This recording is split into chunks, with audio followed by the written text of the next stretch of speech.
All right, let's try this for a second time. This is the Rooted Conversations podcast. I am your host, Mitch Webb. Today I have a very special guest, Miss Selden. Selden is my really good friend, and she was on the podcast for episode one, where we chit chatted like two little girls. And we had a second podcast. We talked about her story in the first podcast. Second podcast was about disassociation. And today, we were chatting offline and we wanted to really talk about the difference between men and women when it comes to the nervous system and healing trauma and how we can go about this things differently. This is something I'm trying to figure out. Selden has a lot of input on this, and we're going to unpack this together. So, Selden, Yay. welcome to the show. Thank you. Thank you. I love being here with you. Third time's a charm. Third time's a We charm. got like a million planets in Aries. Let's go. Yeah, that's my sign. I know. Yeah, I'm feeling it. I've been in like a washing machine this week. It feels like today I'm feeling really good. How about you? I'm feeling good. I definitely feel the forward momentum for sure, because I've got two planets in Leo. I definitely, I definitely like relate to my Leo. Like my Leo is, it's my sun sign, so it's my main sign. And so I feel very connected to that sign. And so the fire is kind of lit up right now with Aries. Yeah, Dude, it's I'm a triple fire. I think it's Aries, Leo, something else. Do you know another fire sign?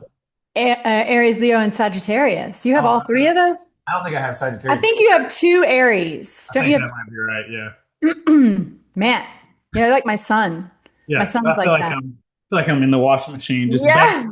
Yeah. It's good though. It feels so good. Like we were talking about how I was moving through a lot of big stuff back in the fall, and that energy was so heavy and slow. And I can really feel, tell me if this is your experience. Like now that you talk about desensitization so much, like now that we're more regulated and tuned into like collective energy and like what's happening in kind of the field, so to speak. Do you feel more sensitive to like you can feel the shifts in the seasons? You can feel the shifts in when it's time to like release, when it's time to repair, when it's time to rest, when it's time to go forward.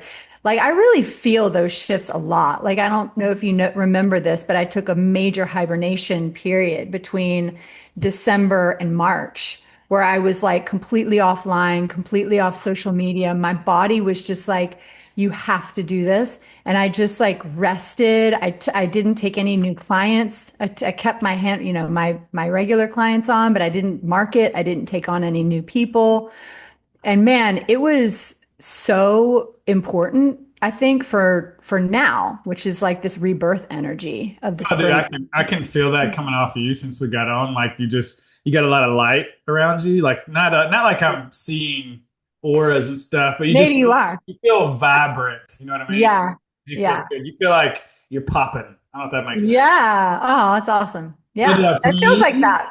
I would say I was getting my fucking ass kicked in the fall for sure. And what I'd say about knowing when, like moving through more fluidly is kind of what I hear. Like, I think what I've been working on is a lot of giving myself permission to be me, and allowing myself to go with what feels good, like being instead of doing all the right perfect things that I thought is what it means to heal and to be a healer and to be doing this Mhm. work. And it's like you hear this thing in this work, like you got to become somebody new. And I think I have gone back to who I was. I got go Right. to It's my, your original state. yeah, not this person that's trying to be the glue that's holding life together. And if I don't like check all the boxes, that like Everything falls apart. everything's gonna fall apart, and that feels so fragile, and that feels inauthentic to me.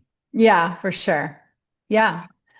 Yeah, I know. It was weird. Like, I mean, and this is where intuition comes in, which is like the meat of my work, also, this nervous system world and somatic world with this intuitive development piece.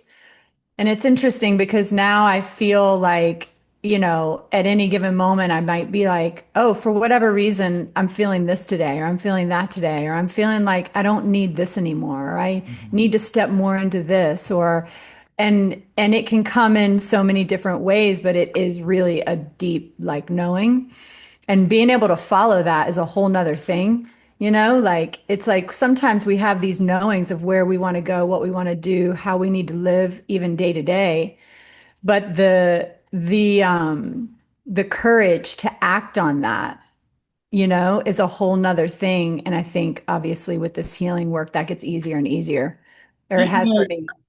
intuition, I think, like for me, when you say that, I think about what I get a lot of clients, and I hear myself saying it too, so I recognize it whenever they Mhm. say it to me. But it's almost like this when I'm in this sensitized, dysregulated state, it's almost like I don't know what to do. I want somebody to tell me because there are multiple options Yes. potentially, and it's like I can intellectualize my way through all of them and see how Hmm. they could all be right, and then I could go into my body and I could see how that feels. And that feels exhausting to try to do everything except just fucking pick one Yeah. and figure out the next step after that. That's usually what Yeah. happens when I'm in that state. And that is going, I'm going to trust myself at whatever direction this goes. It doesn't have to be perfect or right. I'm going to take it as information. I'm going to learn as I go, and I'm going to pivot and be okay no matter what happens.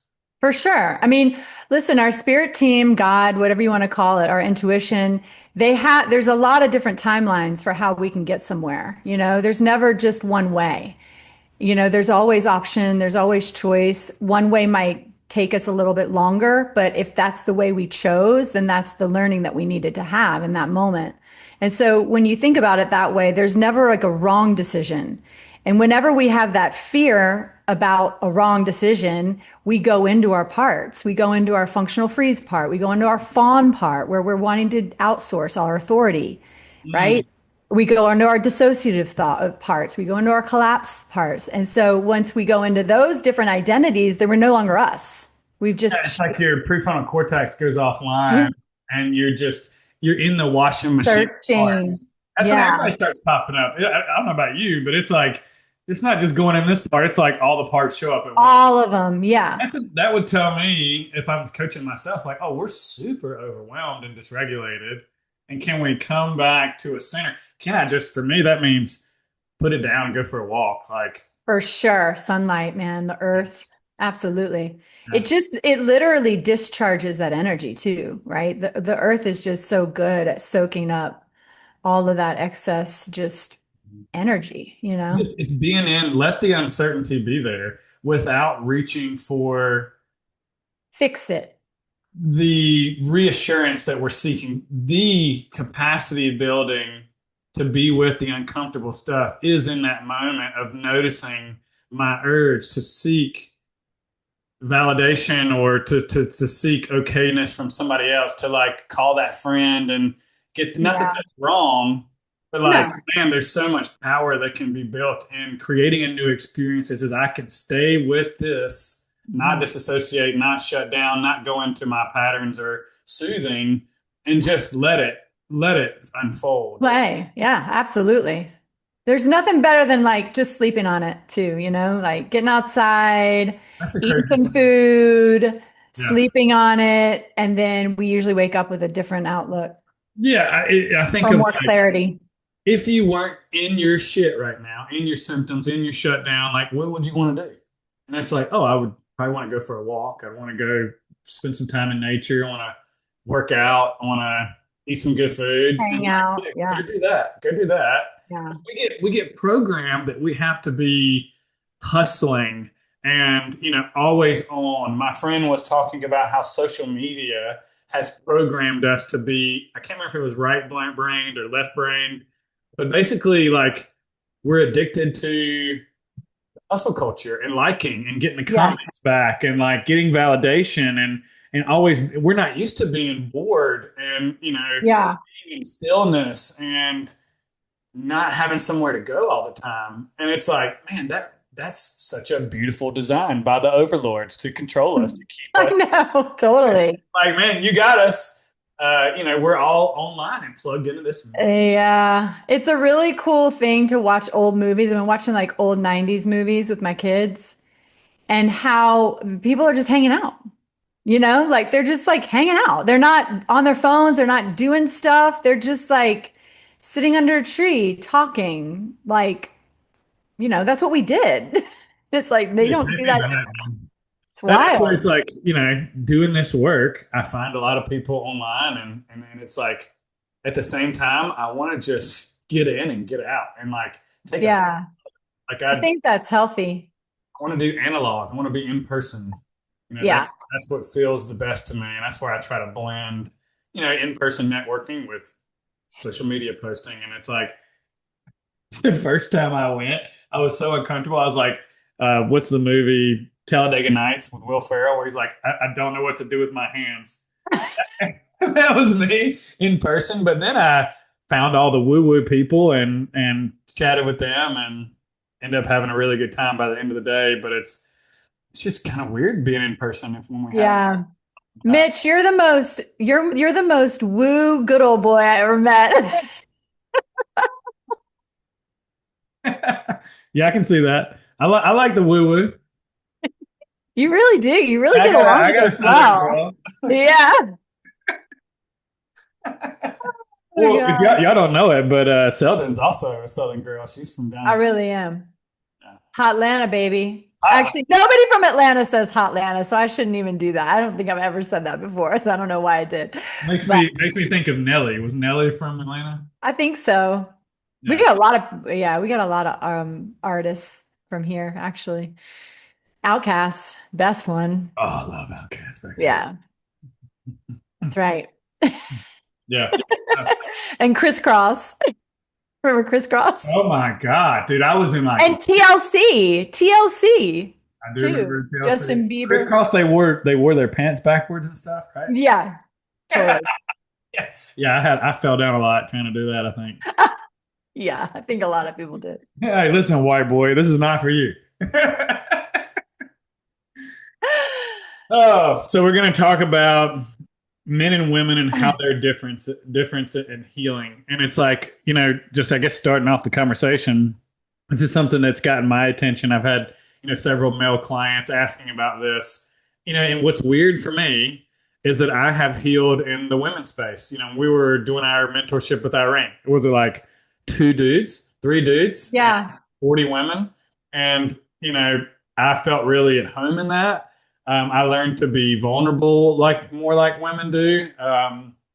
And I hear a lot of guys asking for a place where men can do this, and I agree that's needed because it's definitely dominated by the ladies. They tend to be the first one in the family or the relationship, the family system, Hmm.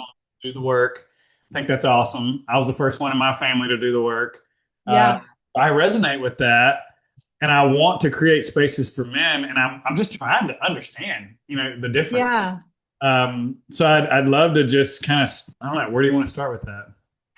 Well, I mean, the first thing that kind of came to mind as you were talking was, I think I feel like the reason that you did so well in the space with women, I do feel like, and this is just from my experience and what I've observed, women tend to carry a little bit more of the freezy type energy. We don't have access to mobilization exactly how men do.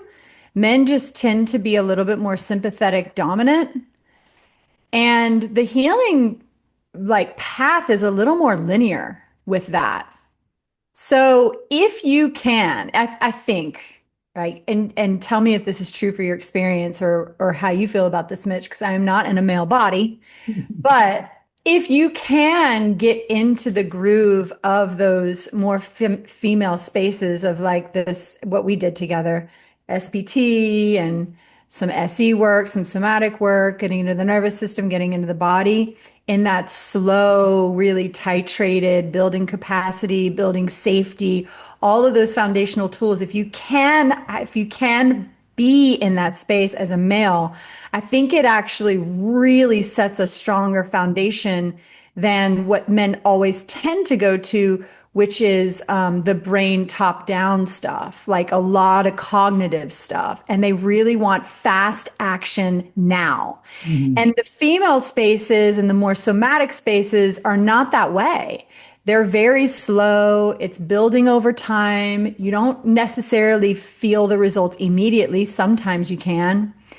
But if a man can kind of get out of the framework a little bit and try to do a little bit more of a bottom up approach that is slower, tends to be less aggressive, Mhm. then I think it serves them really, really well. And I actually think that they heal. I hate to say this because, of course, I'm being general here. There's no one way for everybody, but it does seem like men tend to heal faster if they can do that. I mean, That's so funny that you say that. I think you say that because you've seen me. Me and Selden are best friends. We chat all the time. We chatted for a freaking hour before we got on here. And you've seen me go like, I will fucking struggle, and then yeah. boom, And then it's like a bullet. I mean, it's like a and then it's back to and then it's struggle, and but you do the same thing, is what I'm I trying. do I do the same thing, but I mean, I was doing this work for a decade before I met you. So, you know what I mean? Like Yeah, not a decade, but well, the nervous system work a good 5 years, yeah. So So going back, this is what I wrote down. Men are intuitive if given permission to be so, and I think to do mhm. that, we have to slow down. And that's what I'm constantly doing because it's so easy to do what you said, to go in our head and try to figure everything out. Yeah. Meaning, like, I think of cause and effect. Like, Yeah. if Well, I you can, guys are so solution based. exactly. Give me the solution so that I can fix it. But the thing is there is a biological primal need of this from the masculine, right? The masculine is the protector. I mean, he's meant to be providing, protecting, Mhm. creating these safe spaces. The thing is that I think men get that confused with with the toxic masculinity, which is more aggressive and fast and charged and activated, right? What we really need is presence. I mean, Yeah, it's like that's really safety. you want to beat this thing into submission is what we want to do. Yeah. I know I can beat it. I just got to figure it out, and I gotta just Yeah. be disciplined, and I gotta do it harder. And it's like there's the answer, the root cause is out there. Yeah. And it's like, brother, that's gonna keep you chasing your fucking tail. Absolutely. And there are plenty of women that do that too. I mean, I did that to some degree also.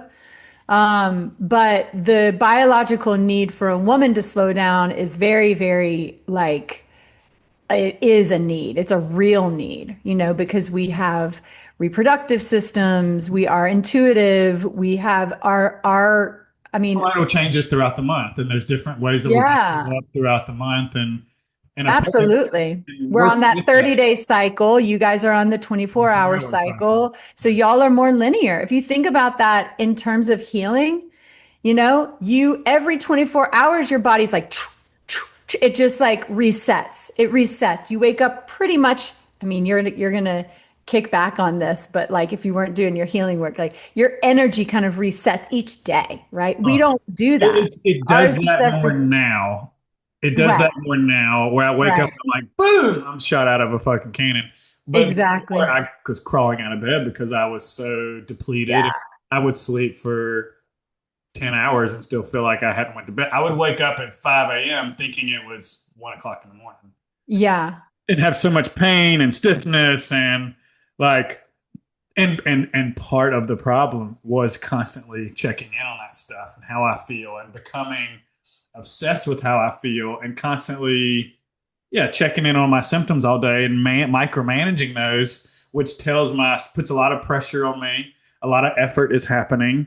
A lot of yeah. energy is being consumed by me thinking my way to safety. So intellectualizing Yes, the healing process, and not having the capacity to do stuff that's in my body.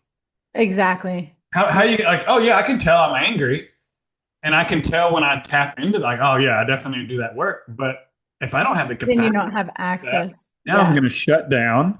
I'm going to feel like something's wrong with me. I'm broken, and I Yeah. got this tiger on my back that I can't get off. And it's like, well, yeah, that's because you don't understand where you're at as much. Like you need someone to help you see you're not over here. Your window capacity is tiny, and we got to build awareness around that, and we got to understand where's all these pressure leaks coming from, and how Yeah. do we start to see those patterns enough that we can choose different things in the moment. That just takes a long time. It does take a To build long the time. capacity to see the patterns that are leaking energy, basically. Yeah. Does And that make sense? yeah, it's all about when you are functioning, how much you're overriding and that function that's actually leading to the collapse. And if you're propping yourself up with all these, I mean, my God, I'd be thinking about everything from food to exercise and then Yeah. to supplements to now And think trying to about how do. much energy it was burning for That's what you I'm to talking do about. it. Yeah, exactly. I know. I think of like the man with the globe on his back. That's Yes. what I was doing. And it's like, but that is your response. That's a very intelligent way for you to survive an environment where you never felt safe and you couldn't be yourself and nobody was there to help you. And so you did what you could. And now you see what that is causing. And it's like, thank God for that contrast. That's part of it too. And Yeah. it's like, you can't do it like it's being sold to you out there. No, You know, absolutely not. that's what the wellness industry is built on is you got symptoms, we got something to sell you. Yeah, You know, guess what? exactly. It ain't from in here. It's all you're the medicine.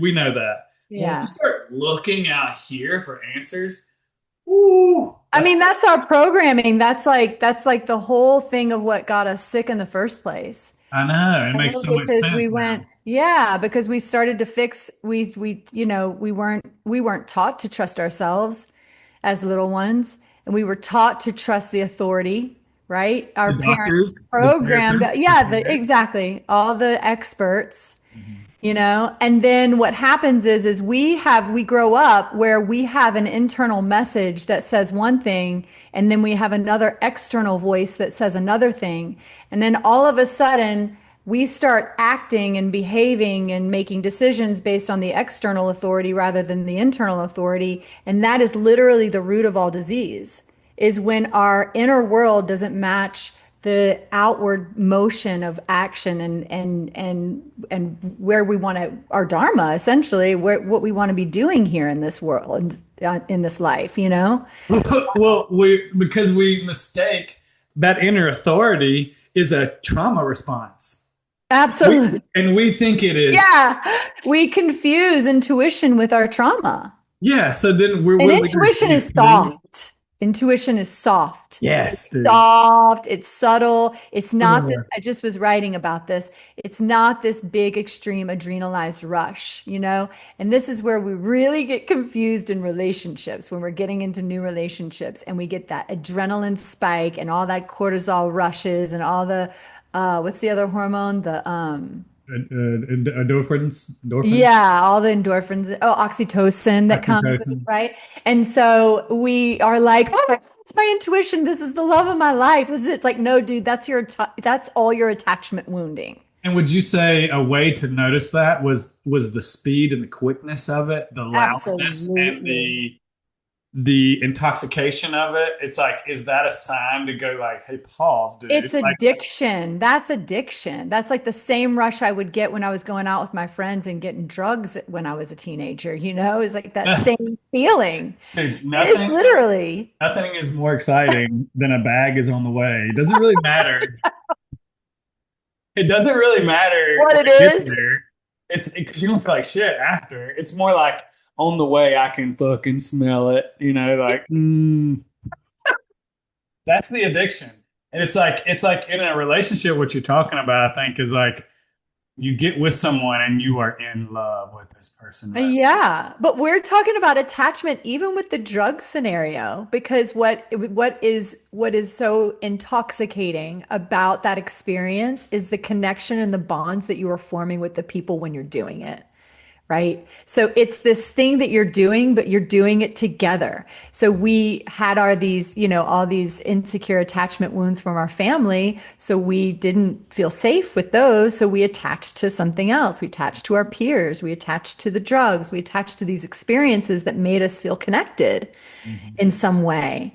It is all goes back to that early stuff, really, if you think about it, because And it's there's a no safety. There's no it's safety. a it's a motherfucker to see all that and to be like, oh my God, like this thing that I called me is actually trauma and I don't know where I'm at the bottom of this. I mean, that's why I Yeah. call this work like the ultimate red pill and the peeling back the onion to find yourself. And it's kind of what I said at the beginning.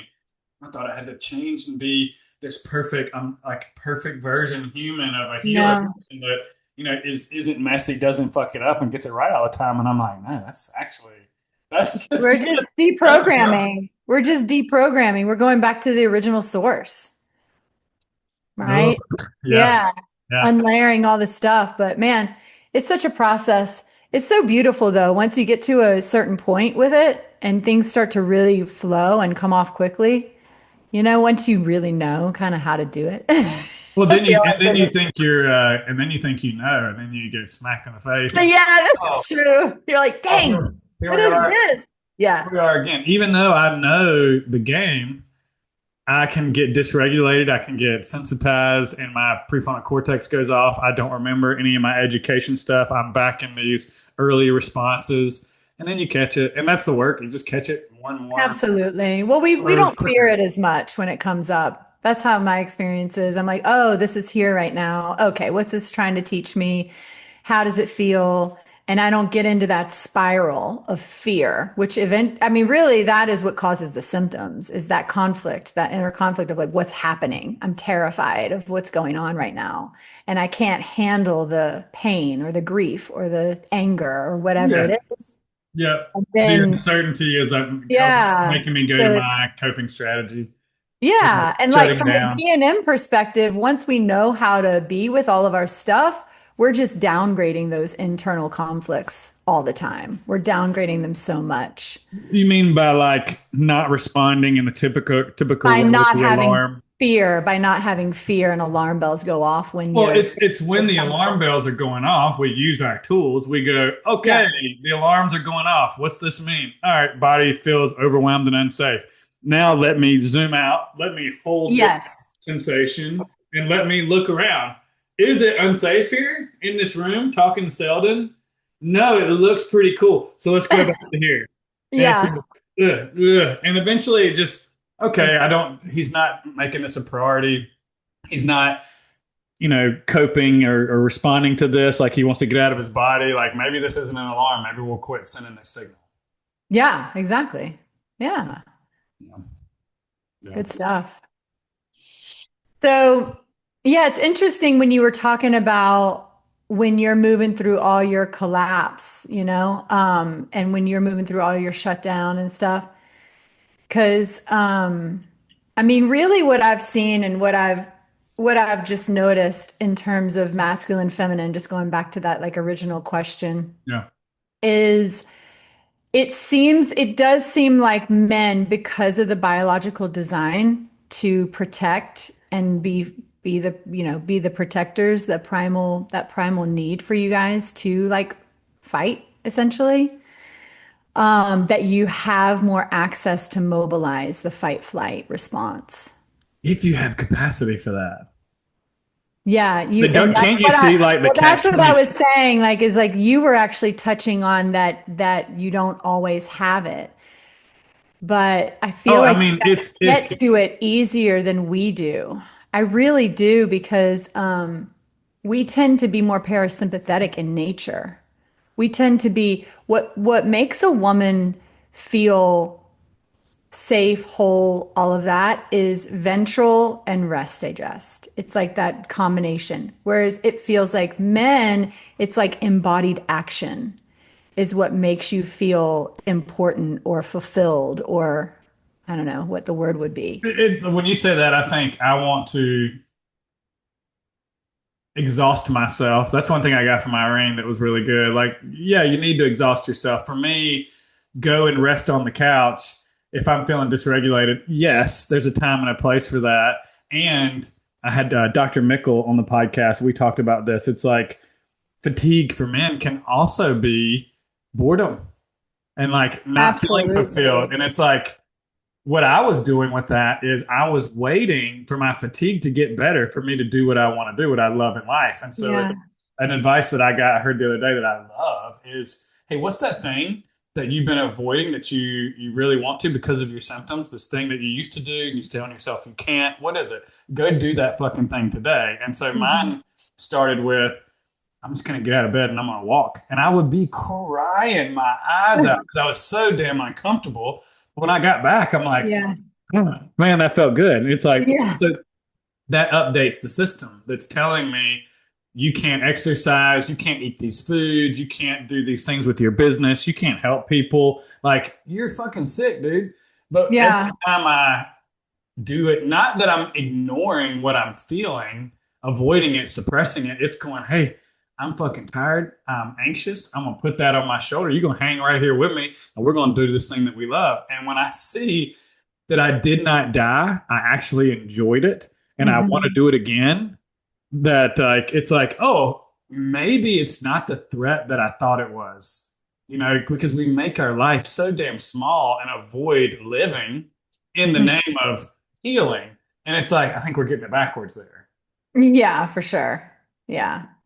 I've had times where, like when I was really in my shutdown stuff, where I couldn't even get to the bathroom. Like I was literally I would crawl on the floor from my couch to my bathroom, Damn. and also crying at the pain and the like suffering that came with that movement. It actually really, it physically hurt, but like emotionally hurt me because I was like going against, it was like the shame and the self-devaluation stories, that dialogue was so big Yeah. inside my psyche and such a part of my identity, the victim, Yes. that if I move, it's actually a threat to that victim identity. Hmm. And then, like, who will I be if Oh, I it's not not? being able to accept where I'm at in life. Like, Yeah. I can't believe I can't fucking walk around the neighborhood for 20 minutes. Yeah. Like, It's I used to set wild. a timer, and I Yeah. would, if it went off earlier than I expected, like if it went off, and maybe I didn't set it, I think it was like 15 minutes, and I could walk about 15 minutes at a time, and I had to get my ass back to the house. And if I Yeah. didn't, it meant hell. But when I started doing this work, particularly Irene, Smart Body, Smart Mind, and I'm just like orienting and following impulse, two big ones. But like, I didn't set my, no, what it was, It's slowly. I was busting wood. I had a friend come over and I was like, "We're gonna do this for 15 minutes," and I didn't set the alarm and I went for 45 minutes and I'm like, "I'm not How, collapsing right now." Like, holy shit! And that's how'd you feel the next day? Do you remember? I started training. Oh, I that's started good. Oh, doing. wow. I started walking. That's where I go into this preachy thing of like, we don't heal through force. You know how many times I tried to go 16 minutes or 17 minutes, tried to force myself, pretend like I wasn't shutting down, pretend it wasn't happening this time. And that ain't gonna happen. But it happened when I built a little bit of capacity through Yeah. work, through awareness, through education, and then I created a new experience without controlling it. And so Yeah. my system went, cool. And I titrated into exercise from there. I basically went, I went body weight. I'm gonna start hiking for, longer periods of time. So then I was hiking all over the place. And then I was doing body weight, push ups, pull ups, body weight squats. And then when that went well for a little while, a couple weeks, then I was like, okay, I'll bring kettlebells back in and dumbbells back in. Then I started doing barbells. And I was just sitting with my trainer last week and we were talking about, he goes, "Do you know how, like, what you've built in the last 2 years?" He goes, "Do you know that you used to do deadlifts and like you couldn't sleep at night, your stomach would go off, like you couldn't do any type of high intensity type stuff because I was Mm-hmm. complaining about being tired when I do the high intensity stuff." And he's like, "Dude, you haven't done that in 5 years. Like, Amazing. you have no fitness level." And he's like, "That's all it is. You're not getting old." He's like, "You just haven't done it." He's like, "You built so much strength. And now it sounds like we're ready. One day a week, I do that." And Right. I've built a lot of Well, capacity I on think it's that. all about knowing where your authentic capacity is and not overshooting that too much. It's like, where's the window? Where's the Absolutely. window of tolerance? Where's the edge?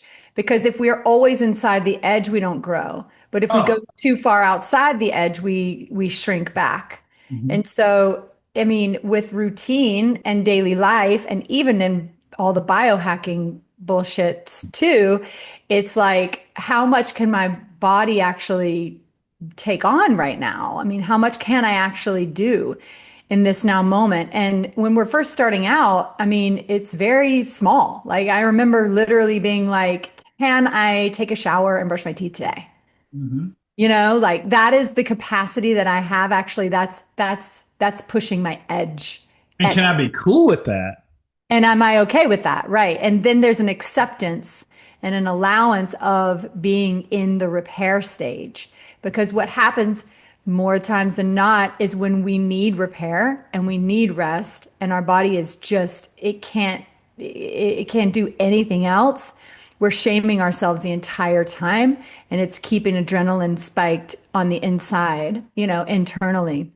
And so our Absolutely. bodies are collapsed, but that sympathetic is still charging full speed ahead. That shame is saying you cannot rest. Yeah. But I mean, in terms of, yeah, building capacity for workouts, like I'm going to Pilates now 3 times a week. And like, I haven't worked out in like, I mean, I paused my workouts for probably a couple of years. Like I was doing a little bit of movement, a little bit of walking, like that kind of thing. But what I started noticing is I tried to work out with the trainers, tried to do some strength training, but my adrenals would just go high. I would Yeah, just get exactly. major adrenal fatigue, I'd collapse, all the things.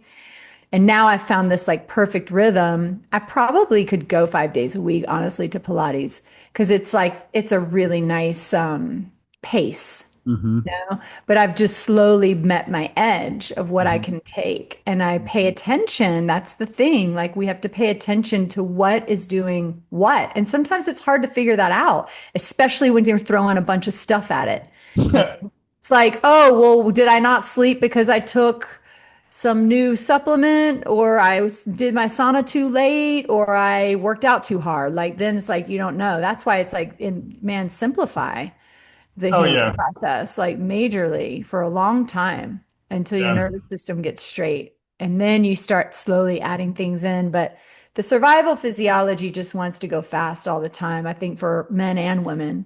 But I think for women, the biological design is slowness, softness. Men, it's that that inherent natural way of being is more charged. I think sympathetic for a male, the healthy state of sympathetic is higher charged than for a female.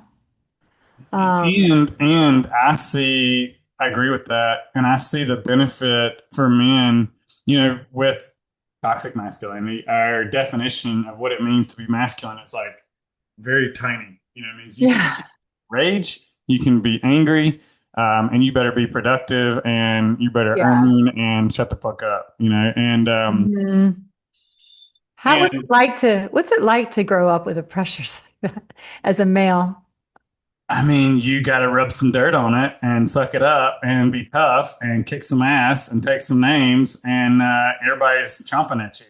Like Oh man, it's a lot of pressure. it's a lot of pressure, and I like that, and I also that's fun. It can like if I can keep it light and fun and see the game, then I can play it differently and I can be both. Oh, And I think that's what I've learned to cool. do a little bit more. I ain't got it figured out, but like Yeah. to be both, to open up the definition of what it be to be a man, to be more soft, to be able to slow down, to be intuitive, um, to be I heard, accepting and allowing, and then know when to push. And that, yeah. like what you described a minute ago, is being able to know what your window of tolerance is. And for someone who's been a high performer, the guys I work with, special operators in the military,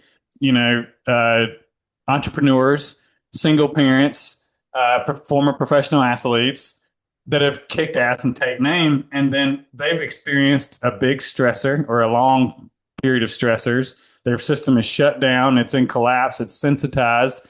There is no window of tolerance. The things that they used to do effortlessly are not possible. They're crawling to the Mhm. bathroom, and so now because society says they have to be productive and on, and this definition of male, now they think they're broken and they try to go Mhm. into compulsive fixing, which is the way of the dude. Like we want a problem to solve, And so our instincts literally load the gun and point it at us, Yeah. and we try to force through that until we can't run anymore.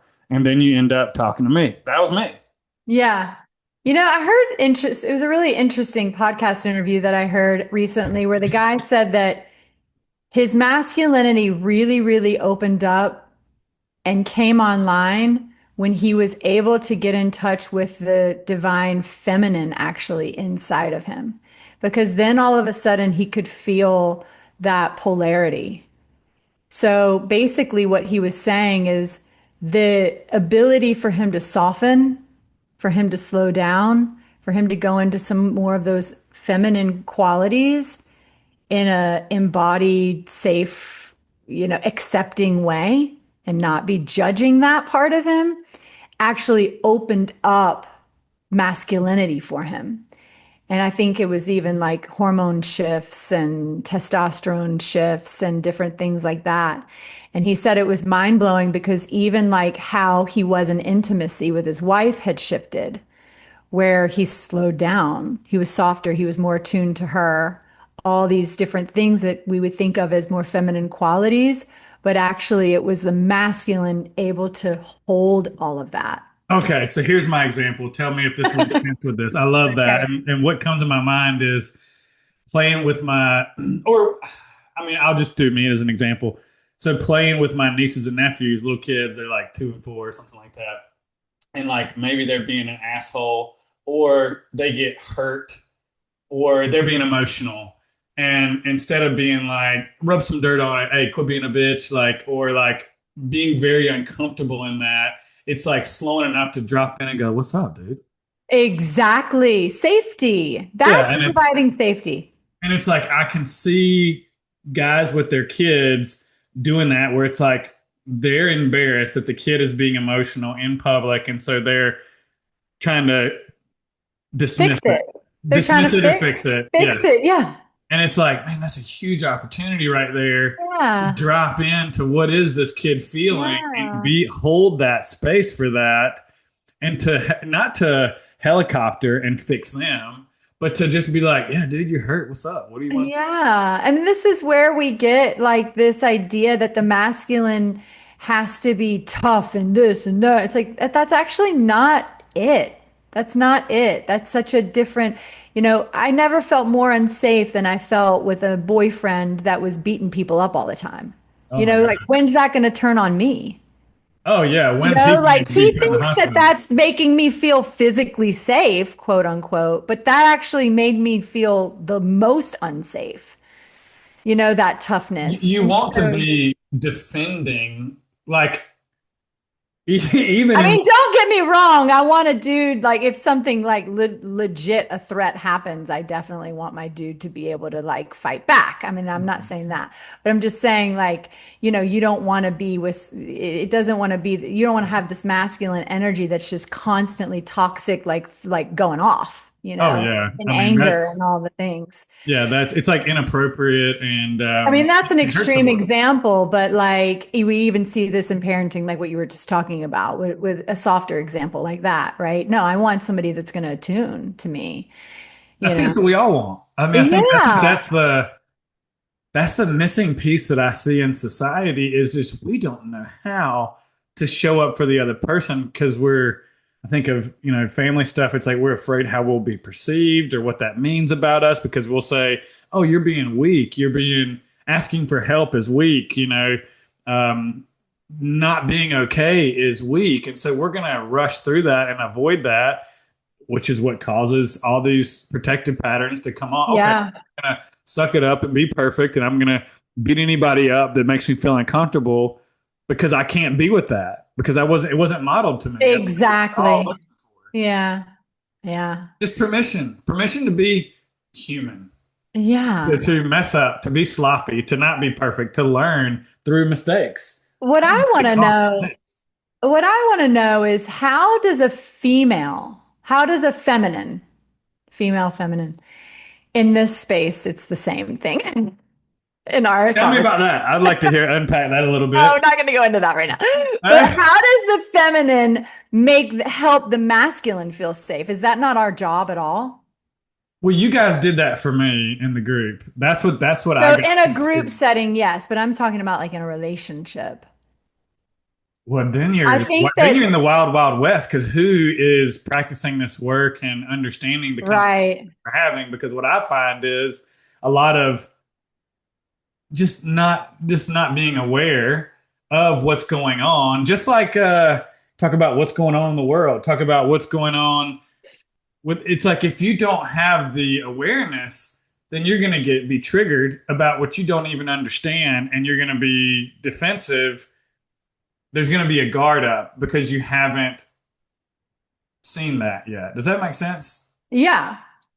And Yeah. so, how do we have a You're braced. conversation? My wife and I couldn't have this. Sorry, Katie. She didn't really listen to this podcast. But before with this work, she was more masculine with a lot of the ways that she looked at those things. Like we didn't slow down to talk through things. We were reacting.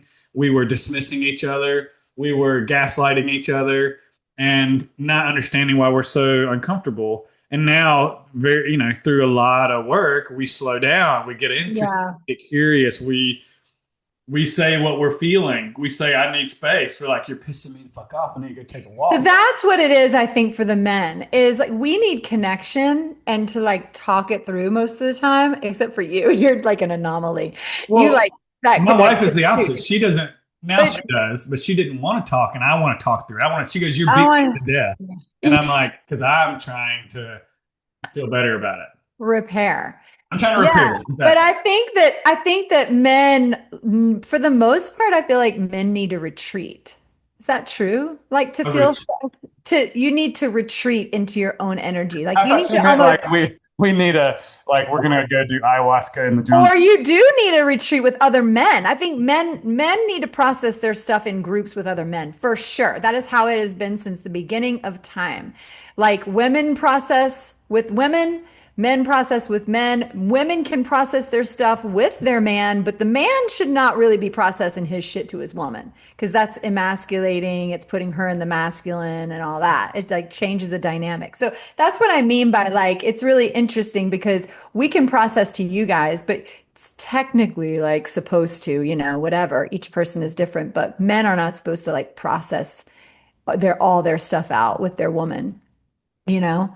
I don't know. Um, I might push back on that. I don't know about I'll process all my stuff. I mean, I definitely talk to my wife. Me and you yeah, talk about all the stuff, but I do that with yeah. everybody. I'm cool talking with anybody about it that wants to listen. I know that I can't talk to certain guys about it.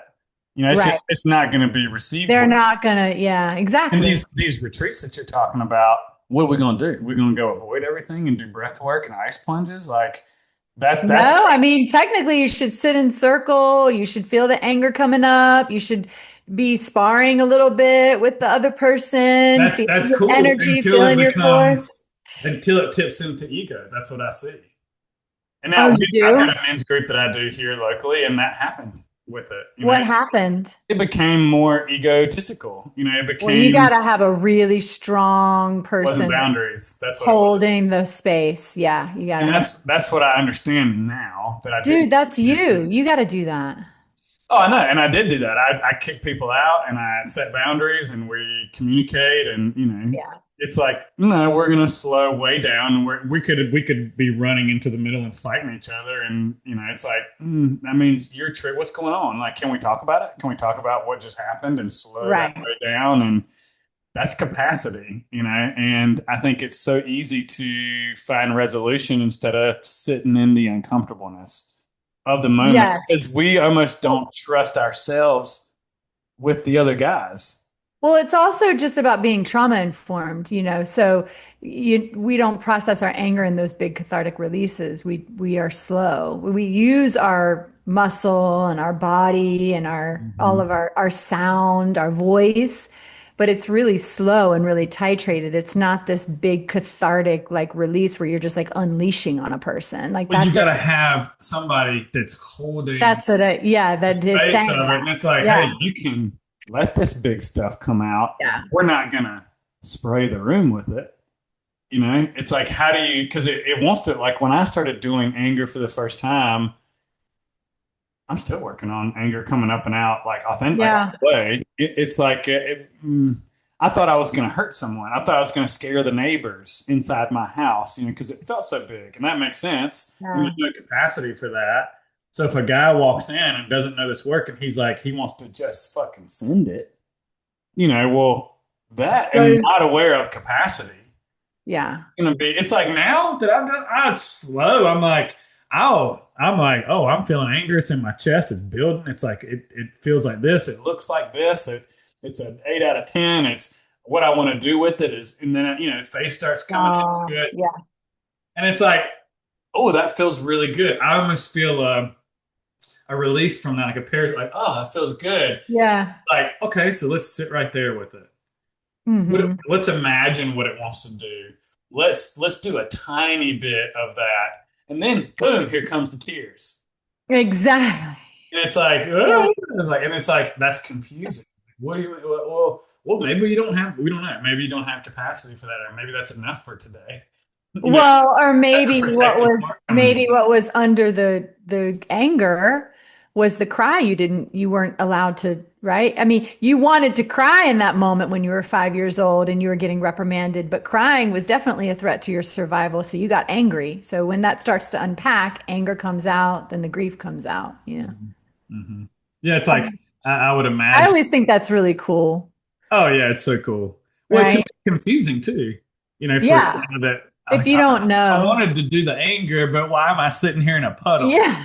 It's like, well, no, you got to be here with this. This is the real thing. It just And then changed up we'll on see you. what comes next. Like, who knows? Yeah. That's trusting the uncertainty and accepting and allowing and being with. And Yeah. that's I feel that coming up just right here doing that. I Talk know. like, woo, God, I need to go hit a punching bag or something. I know, right? I know. I was just thinking, like, I haven't done anger work in a while. And it's so interesting because I used to have to do it because it was always coming up. Well, you do that more than I have. I feel like you'll talk about getting up in the middle of the night and then working and pushing against a wall or something like that. Yeah. It Where hasn't happened in a while. I would do that, and I'm like, this isn't getting it. And it's like watching the anger work and going, you want me to voo and ah? Like, what are you talking about? Like, let me rip something's head off. What are you talking about? You know, that's more That's like what I wait for me. mean. Yeah. That's what I mean about the difference between masculine and feminine. Now, don't get me wrong. I've definitely wanted to rip people's head off too, but that slow movement and push and force and feeling my arms, feeling my muscles, feeling my energy, and feeling that heat kind of rise up slowly, like that moves a lot for me. A lot. Yeah, A 'cause then lot. it's contained. I think that's the word we were looking It's for. contained. Yeah. Yeah. Hmm. Yeah. Like, but here's the thing about this. As a dude that wants to do that, I've got this massive energy this is me, that I want to get out and I want to fucking explode. Uh-huh. And that is so far outside of my capacity, how confusing that is Right. and how difficult it is to work through that. And just being okay with, like, I imagined getting angry. I let my eyes do that today, and that's about all I got. Because Hmm. that wasn't for me. I wasn't. I think anger is so accessible for men because that's the only emotion that's allowed. But if that wasn't allowed, and we don't know how to use boundaries and use that force other than absolutely exploding, it's confusing because maybe we weren't modeled that. Nobody got modeled of like a stern, hey, not right Hmm. now. A boundary, like hearing a set, having boundaries, being able to communicate that in a way that's also safe. That's what a boundary is. Can I Hmm. you know, love you and love me at the same time without us. Exactly. Yeah. Without us colliding. You're used to 0 to 100, 0 or 100, Uh-huh. not even two. Just we're at 120 now. I know. I know. So that's Yeah. why I think work and going back to the space and healing with women, like you guys encouraged the shit out of me. Like those things that I didn't know about. It's like, oh yeah, you can be vulnerable and that's okay, and you can be fucked up and that's okay, and all the things you're going through, the sensations, those are fine. You know, Acceptance. I think yeah, exactly. I think in a male setting, sometimes if it's not informed, then it's gonna be like, yeah, bro, breathe it out, or Yeah. in the ice bath. It's like I was at a women's event led event, and it wasn't all women, but But it was sometimes, hold on, let me interject real quick because I don't want to forget this. Sometimes yeah, in the women's spaces, it can be bypassy in the like love and light energy. yes, definitely. Right? It's like two different, and that there you go with the masculine and feminine. When the feminine is out of balance, it's like, oh, like everything's like amazing and like just, and then when the male is out of balance, it's like this aggressive, like Gotta more. push it through. And we are just like bypassy and freezy and like in our like dissociative stuff, and you guys are pushing through, it's like a great example. Yeah, and that Balance. goes right back into my story of like Yeah. we're at this networking event for practitioners that's meant to be like it's all these different biohacking modalities. There's hot, there's Uh-huh. cold, there's sauna, all these things. This one girl was in there. One girl, well, it's funny. There's a breathwork practitioner that knew me, and the whole time she's doing her interview or her introduction, she's saying like Mitch is going to be doing the breath work and getting in the cold bath and doing all these things. Like I'm gonna have to teach him. Like he knows all these things. And meanwhile, I'm like, man, it's like 7 o'clock at night. I'm not getting the ice, and I'm not doing a breath work with you right now. Like I don't need to do that. And and this one girl was sitting in the hot tub with me, and they were going to show her how to go into the cold and do some like prep breathing, and she didn't want to get in. And this other girl is like, "You're fucking getting in, get in right now!" And she's going with that like that like Jocko Willick, hard type of approach. And I'm over here like kind of put my arm around her. I'm like, "You don't got to go in. It's all good. I'm not going in. Fuck that." And she's like, "You're not going in?" And I'm like, "No." I was like, "I'm gonna put my face in, but I'm not going any more than that right now." And she's like, "Why?" I was like, "Because I don't fucking want to, number one. Number two, if you want to get scientific about it, I've already been in the sauna today. Like I've already worked out. My nervous system doesn't need anymore. I'm chilling. Like I'll sit in the tub and talk to y'all, but I don't need to jump in ice bath right now to." To They're like, prove "You'll something to sleep great you. tonight." They said, "You'll sleep great tonight." I'm like, I wouldn't if I jumped in there. See, you provided safety for that girl. And she's like, "You Right? sure?" I was like, "Oh yeah, fuck her. It's all good." I mean, we were all joking and kind of being funny about it, but I was like, "This is really interesting how the roles are kind of reversed here, and there's being put pressure put." That is a woman that is in her masculine, like major, Yeah. right? All that push through. I remember like a couple years ago, or it's been like, gosh, 5 or 6 years ago now. I was working out with this trainer, female trainer, and texted her one morning. I said, I started my cycle. I can't work out today. And she was like, shamed me. She's like, what? She's like, we don't miss sessions just because we're on our period. And I was like, I do. I was like, my body is not meant to be pushing right now. It is meant to be resting. Hmm. So, you can take my money. That was it. I never worked out with her again. I finished my Great. series with her, but I was like, I was really kind of mind blown that women are still thinking that way, actually. I I heard was like, someone justify wow. that same story just a couple of weeks ago, where she said, I just found out today from a male trainer that there is no difference of when I'm on my period and when I'm not, and I realized like I just need to suck it up." And I was Now, like, some "Wow." women can, I mean, everybody is so different. But for me, like, I mean, I don't know. I don't want to say that because there is an actual scientific cycle that is happening where the body is in a more reparative state. What's up? You're here. I am? Oh my gosh, hold on. Sorry. Something my screen just exited. Reload? You're Am I fine. You're still here. It's happened to me before. I think you just got to find the right window. sorry?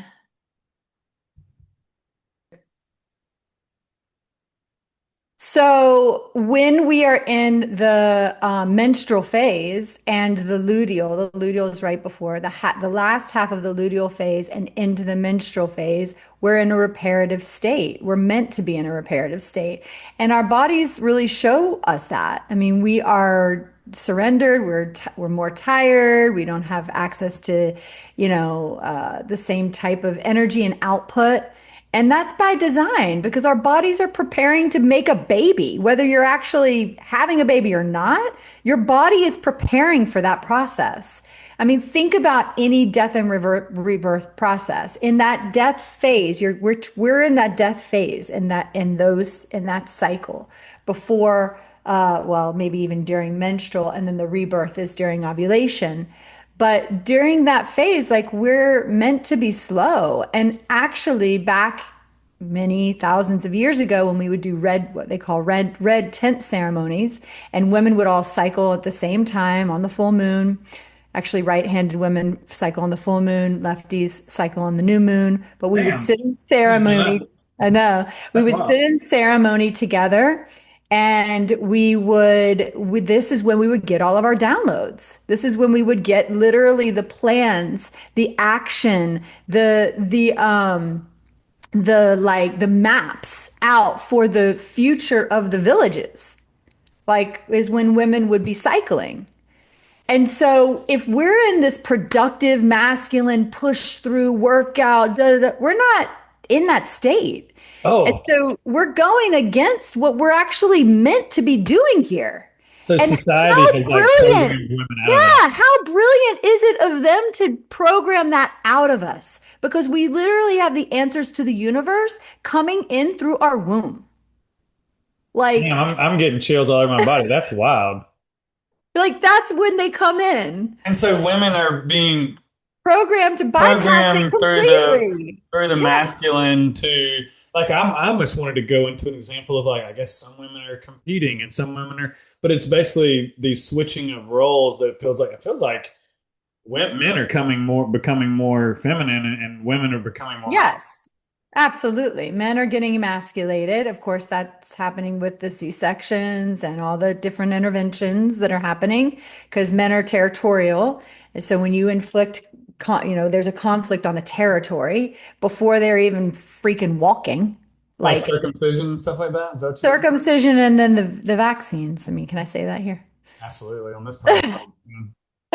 Yeah, Yeah. but the And vaccines then you got too. fluoride in the water and AstraZeneca Yeah, and then all protocol, the the other things. I mean, yeah, the so many other things. But pharmaceuticals. the circumcisions is huge. That's huge. That takes away the alpha. Wow. That yeah, yeah. And that's where you see all And these. by the way, no shame,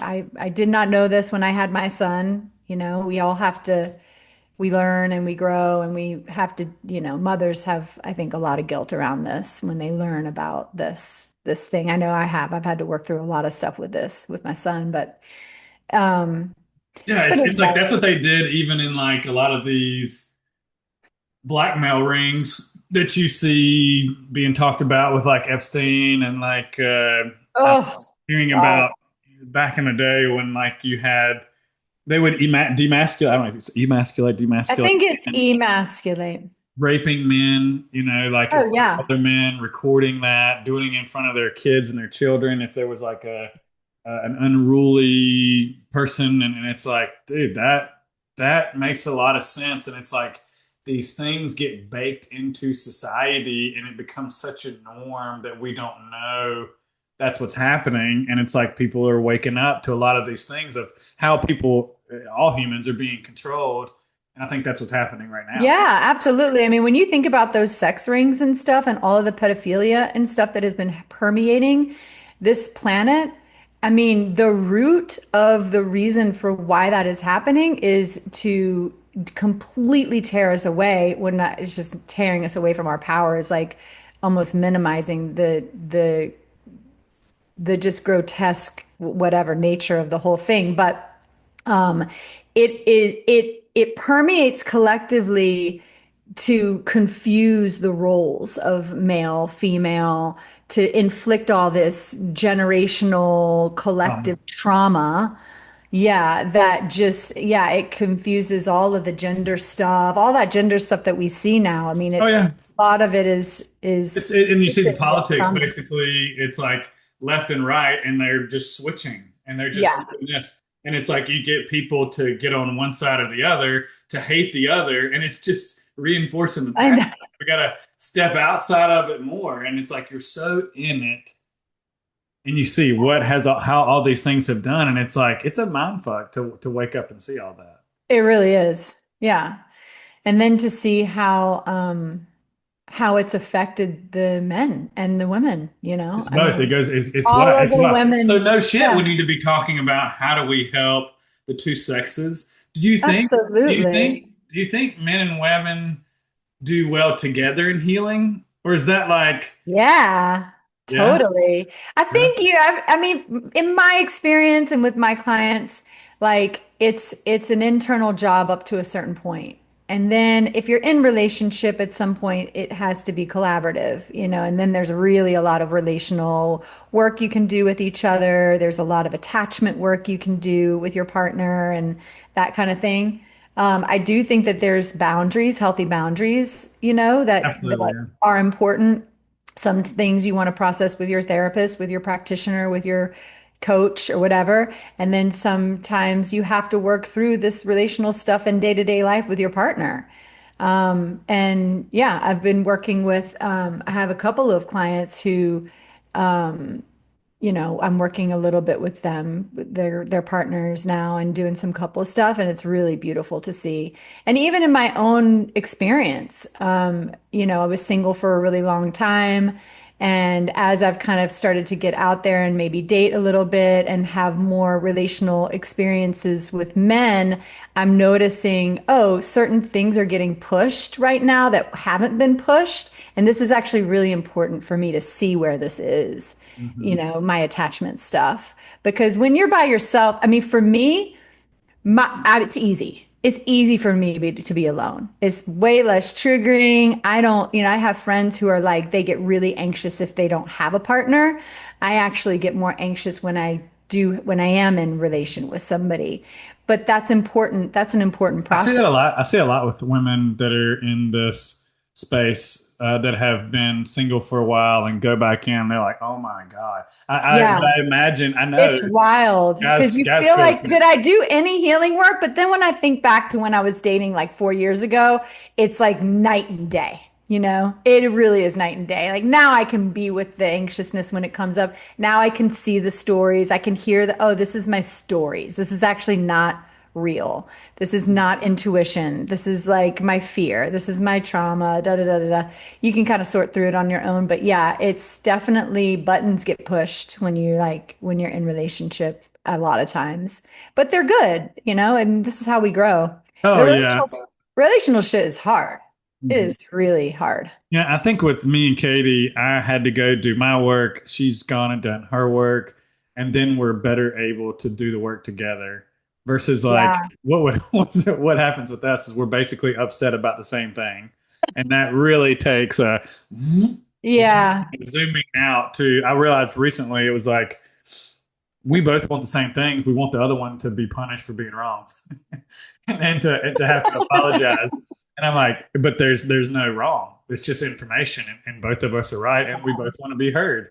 And if we can just come from that place of I love this person, I don't need them Mhm. to make amend, whatever, or repent or whatever that is to be punished. Yeah. I just like slow down and name what I'm feeling, name what I need right now, listen to them, let that be there, not having someone be right. And then, like, well, what can we learn from this? And then it becomes Yeah. awesome. But we have to, if that wasn't, which it wasn't, if that's not modeled, I think we have to kind of go into our own spaces, whether that's, one on one or my own self healing at home or working with someone. I think both of those are going to be valuable.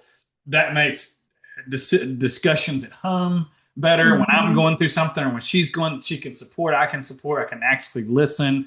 And then and then the battle is when we actually have something between us and it's like, all right, let me use my tools here. Let me slow down, let me see how I've done it in the past and how that upsets, my partner, and let me see how can I show up in a way that is authentic to me Right. and is, being with the person I care about. Yeah.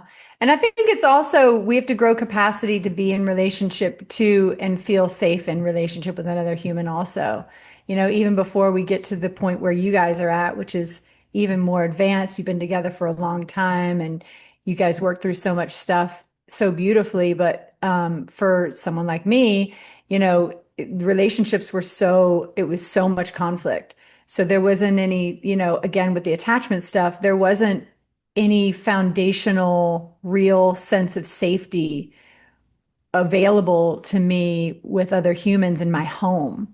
So we have to relearn what that is like for the first time, not even relearn. We have to learn it for the first time. Oh, it's okay to be in my home coexisting with these other humans, and there doesn't have to be conflict. There doesn't have to be stress. There doesn't have to be trauma. There doesn't have to be shame. We can just exist. And that actually takes capacity, Yeah. And I have to say, my kids have, as I'm saying this, I'm realizing like my kids have taught me that, you know, Yeah, but I being bet. in relationship with them and letting them feel safe, attuning to them. And then I have, that was all my own internal work first to lay the foundation, to let them have that experience. And then again, coexisting, cohabitating together in this really beautiful, fluid, safe way when we never had that. I mean, that we have to establish before we can, do it with a partner. Yeah, the old program is like, oh, if conflict happens, I'm bad. Yeah. I'm going to be punished. I'm going to be ostracized. I'm going to be Or just abandoned. always looking for it, Oh always yeah, yeah. scanning for it. In my marriage, I mean, I was always scanning for the problem. Oh yeah, and that's going to just keep your nervous system. Yeah, it's just so, oh my goodness. So yeah, What you had to do when you were young, and that's what yes, got us we okay. survived. We Yeah, and survived.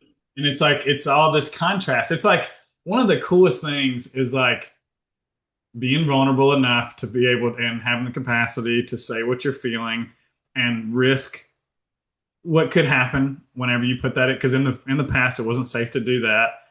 But then Yeah. when it's met with compassion and love and understanding and actual attunement, kind of what we were saying earlier. Mhm. Oh my God, what that does to the system. And you're Acceptance. like, I oh, know. You're like, I oh can, my gosh. I don't have to do X, Y, Z. Like I can be messy and upset and Yeah. vulnerable and emotional, and that's cool. Like that's something I learned in the group with all the girls. That's where I've talked about in the podcast so many times, where I was shutting down and said it was just way too much, and I didn't know what was going on, and I'm like, don't know if I can do this course anymore, and they're like, yeah, we think the same thing, and like just like hearing me Wow. from somebody else, or like, yeah, Yeah. and that's normal or that's cool. It's like, oh, okay, so maybe I can be here, and You maybe were, this is okay, and yeah, you were seen. You were validated in the experience that you were having. Mhm. Means everything. Yeah, that's everything. I mean, that's so much of like that's half of the work that I do. Like, oh, That's safety. so That's, weird. Like, oh, yeah. not so weird. Oh, it's so normal. Uh-huh. Number Exactly. one, what you're experiencing is normal. Number Yeah. two, it's okay. And like, we got this. We're going to work through this. But we feel like it's the end of the world and we start to catastrophize and go into all these protective responses that just dump gasoline on the fire and keep us Exactly. until Yeah. we can see the damn shit show and go, well, I want to do something different. Uh-huh. That's right.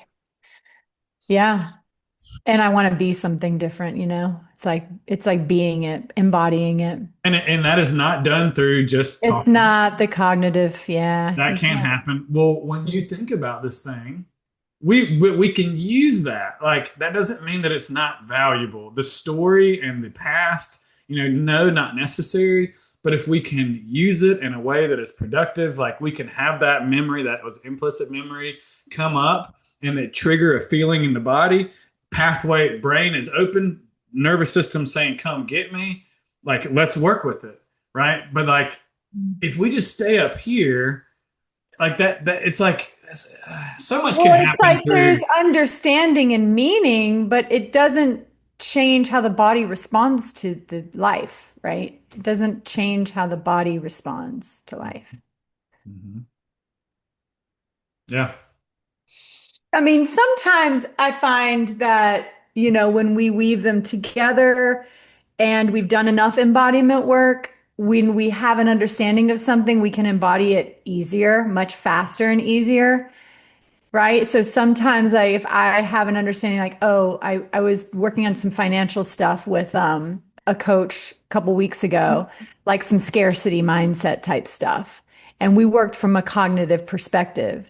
But what I was able to do was because of my experience with the embodiment and somatic work and my nervous system, I was able to have the cognitive awareness around my patterns and then start to implement that in an embodied way in my life, in my decisions, in my actions, and in my interactions from that point forward. So I do think that once you have the experience of embodiment, the cognitive stuff gets embodied faster and Well, we easier. can't have Does that one make without sense? the another. If we Exactly. can't be connected to one without the other. That's like the hierarchy question. What's better, Right. top down, bottom up? I'd say Right. we need them both. And We it's need them so both. if you're telling me to shake it off because but my belief says that is not safe, well, then I need to work with both. Right, right. So I'm Yeah. just going to start shaking, Uh-huh. you know, Yeah. Like trauma that. releasing exercises, let me, like that shit didn't work either. You know, Yeah, my totally. body's on fire and I want to move, but it's not safe to move. It's like, well, we need to work with that part too. We need to work with both. But when we get both moving at this, working together in connection, that's how we heal. Yeah, absolutely. 100%. I'm thinking we've got this topic. I want to move into your promotional stuff. You've had a Okay. big, you've had a It's been big a big year. year. It's been a really big year. What do you So have coming excited. up for all the peoples? What should we be getting excited about? So y'all should be getting excited. I have a new website that just launched and it's somaticintuitive.org. So you can check that out and check out my work. I have my mentorship offerings up there and the three pillars of somatic intuitive, the way that I see healing. And that's all laid out there. And it's really, this guy that did my website did a beautiful job. So go check that out. And then coming up in the next couple of months, I have a book launch, and Okay. I'm very excited about that. I started writing this book back July 2025, and it's taken me till April. We're in an editing process now, and so I don't know how long that's going to take, but that is coming, hopefully summer 2026 at some point. And it's all about all the things that we've been talking about here, but it really is a book on early developmental complex trauma, how it shapes self perception, how it forms identity, and how it masks our true nature, our true intuitive sense.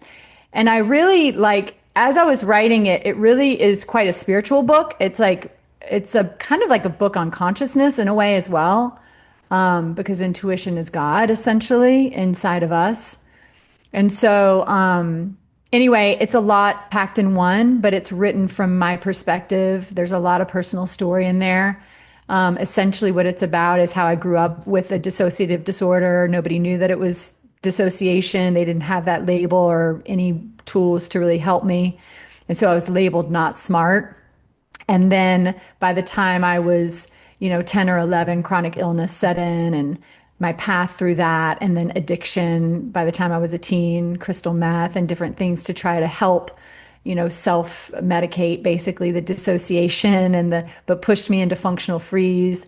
And so just a lot of personal story around that, but also super educational. So I break down the four different survival stress behaviors and identities, which is dissociation, collapse, functional freeze, and fawn, and how pretty much any label and diagnosis can fall under one of those things, and how to break free from identity, from these false identities. Anyway, that's I a little love it. short That synopsis. sounds like super complex, but I love. It's intense. I know it's freaking awesome because your story is incredible and you're really good at educating on these things and so damn specific when it comes to like the polyvagal ladder and understanding that and like I don't know anybody that can describe it better when it comes to the Oh, difference thank you. just changes and things like that. I really have a fascination with the mixed states, That's what I was thinking too. I'm like, I really I see do. all the mixed states there. Not Mhm. like it's three or four. It's like what seems like they're all kind of I blended. mean, and even collapse is a mixed state. I mean, we don't think of it that way, but it is. There's a lot of fight flight activation in that state. And I think that's important to talk about. I mean, I think that for the most part in this nervous system world, we're talking about fight, flight, freeze, and that's what happens when the body is under threat. But what about the chronic stuff? What about when identity gets shaped because we've been in those states for long periods of And we time? demonize them and say like one's bad. Yeah, exactly. And then we fall into the trap of diagnoses and labels and me growing up basically thinking I wasn't smart, which was not true. And then what does smart mean? What does intelligence mean? And actually intuition to me is the highest form of intelligence. I agree with Um, that. I think yeah, if you're not doing this work or any wellness work with intuition, you are missing the mark. And that kind of 100%. person scares me because they're not, that scares me. It's not bad. It's just like, it's a red flag. It's, Yeah, well, I think it's also they get there eventually. I mean, I hope, unless they're really just bypassing, and that's okay. It's their process. But I think eventually, yeah, that's where we get into its authenticity. I mean, these words have been used so much. I was like, man, I wish everyone stopped using the word intuitive because I can't like change my word now. But it has yeah. been kind of overused. But it is really the God within. I mean, this is what we're trying to access. We're trying to access the Holy Spirit, if you want to call it that. Mhm. That's what we're talking about. And that is the state that we, I think, are all trying to get to, why we're here. Yeah. Yeah. Yeah. It's like we're trying to be in this world as so do and look to the external that inside is bad. And we're learning like, oh, that's a survival. These are all survival responses. They're all survival responses. Yeah. I think breaking down those four mixed states helps us remove from the label and the identity and see our patterns and our behaviors and how we've adapted from a lens of like it's more fluidity. There's less attachment to that label, because what I explain in the book is like we're all kind of, it's just like the attachment systems. We're all kind of moving in and out of these things all the time. And that's how we have to think of healing work. It's like we got to stop attaching to all these names and labels and states, even. Oh yeah, Right? because Oh, it I'm is in so damn fun. freeze. I'm in fight flight. I'm in this. It's like, no, you're all the things all the time. Yeah, You're all the things all the time. What do you need in this now moment for whatever it is that's happening? And what and led to, that's that nervous system flexibility regulation. That's what it is being able to be with these things yeah, instead of yeah wrapping an identity around that. That makes yeah, trying to get out of this functional freeze like it's this bad thing, and it's like exactly. I mean I remember when I saw my functional freeze or freeze for the first time, I was like. I thought, oh my God, this is like a death sentence. I've heard about this and I can't believe that I'm dealing with this. Yeah, we all are. We're all dealing with functional freeze to some degree in the modern Western world. I am convinced because we've Oh been, yeah, I mean, it's funny. We've been sitting here, and while we've been talking, I felt this big wave of activation come through, and it's like I go in my head. I'm like, should I need to bring this up with Selden? Do I need to work on this really quick? Because that's what I used to do. It's like, oh, I need to fix this, and now it's like I can be here, and that's okay. yeah, Like I know what yeah, to do, and I think that like that acceptance of this is here now, and that's okay, and I can still stay in connection and do what I want to do and let this be here. Yeah, sure, I can work with it a little bit, but so much of healing is just saying this is not okay. This is not allowed to be here. I need to change it and fix it. that's what we think. I know. Yeah, And so that's like the message I would like people to hear is like, you're not broken. You're not no, broken. You said you're talking about your book and you're saying I'm not smart. I mean, that hurts me and I hear that and I immediately think of myself thinking I was sick. I don't know if I yeah. was sick, dude. Yeah, Hmm. sure. I had findings on a labs that said you got Lyme disease and molds and heavy metal, and but is that really what's going on, or is that how the body's expressing when it's super That's it. dysregulated? It's holding on. It's braced, so it's not processing that stuff through, but the way that it I've wants. seen I'm on testosterone replacement. I've seen labs where I am very dysregulated and nothing makes sense. It's like, what the fuck is going on here? And it's like Really? that's dysregulation. Yeah, It's like 2 weeks absolutely. later, you do it again, or a month later, and it's like, looks way better. Oh, I was feeling great that day. Yeah, So like, exactly. I'm like, let's take the testing Man, those out. labs. Yeah, I talk about that in the book too. My story with all of that, all the labs and the testing and the this and the fixing and yeah. It's just chasing your own So, tail. It's looking for evidence that I'm broken. And once you see it, I got it. Look right here.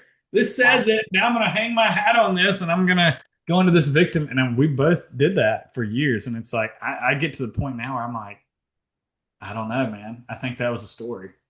Yeah, I for think that sure. was grasping at straws. Yeah, yeah, I think so. I think so. And it's our process. I mean, we all had to do that. I needed the lupus diagnosis. It actually was kind of helpful to me in the beginning, but then I came to a point where I didn't need that anymore. I didn't Yeah. need dissociation anymore. I didn't need I'm not smart anymore. I didn't need any of that anymore. I'm just me, Hell right? yeah. And damn, how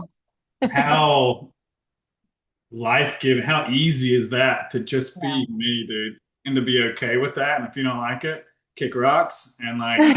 I don't have to put all this effort into Yeah. pleasing someone else or doing things I don't want to. I mean, God, that Mm. stress. God, that fawn, man. That fawn. It's crazy. Love it. Well, Thank you Southern, so much. thank you for coming on. It was really good to see you. It's good to see Chat you with you. too. So if you've made it this far, we got Selden's book. We're talking about the men and women and how that's different. If you have comments or questions on that, definitely leave them below. Selden will be tagged in the description. You can find all her resources for her website, the new book that's coming up. We'll get her on again as well. Um, but yeah, Selden, thanks so much. Thank Until you. next time. It was fun. All right, bye. Bye bye.